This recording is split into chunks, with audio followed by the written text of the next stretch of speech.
Sekitar tahun 2004 atau 2005. Muhammad Qasim telah melihat dalam sebuah mimpi. Dalam mimpi itu aku tidak yakin apakah aku membaca dalam sebuah buku atau apakah pernah terdengar olehku. Bahwa ada seorang pria hebat telah meninggal dunia 1400 tahun yang lalu. Dia telah membuat prediksi-prediksi bahwa akan ada sebuah bintang besar masuk ke dalam tata surya. Dan bintang besar itu akan melewati bumi seolah-olah akan bertabrakan dengan matahari. Tapi bintang besar itu akan mengubah arahnya.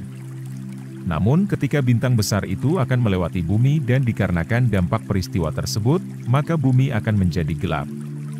Tapi Allah Subhanahu wa Ta'ala akan mengembalikan bumi seperti semula dan mengembalikan ke porosnya. Kemudian datang berita dari NASA bahwa sebuah bintang besar akan tiba dan bintang besar itu akan bertabrakan dengan matahari dan bahwa tata surya akan hancur.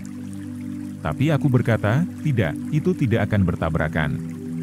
Itu tidak akan bertabrakan tetapi bumi akan terpengaruh dampaknya.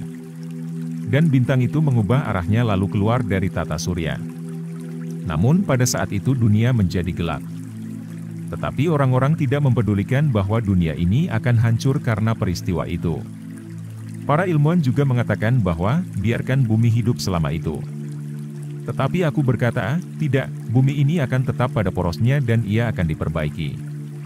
Lalu aku tidur dan dalam mimpi itu Allah Subhanahu wa Ta'ala berkata padaku, Qasim, engkau kembalikan bumi ke porosnya dan aku akan menolongmu. Dan aku terbangun dengan kaget bahwa, bagaimana aku bisa memperbaikinya ketika para ilmuwan tidak bisa. Sedangkan mereka memiliki semua peralatan. Kemudian aku keluar dan melihat bahwa bumi lebih dekat dengan matahari. Dan aku juga mencari bulan tetapi aku tidak dapat menemukannya. Dan kemudian ketika aku menggunakan mesin di luar angkasa, lalu aku melihat bahwa bulan berada di antara matahari dan bumi. Dan inilah mengapa bumi menjadi gelap.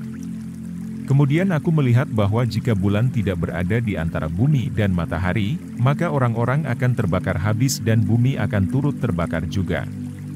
Lalu aku mengatakan bahwa bagaimana aku bisa menggerakkan bulan dan bumi.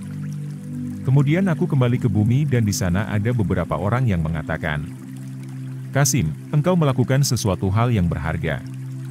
Dan aku berkata, dengan kehendak Allah, bulan dan bumi akan kembali ke porosnya.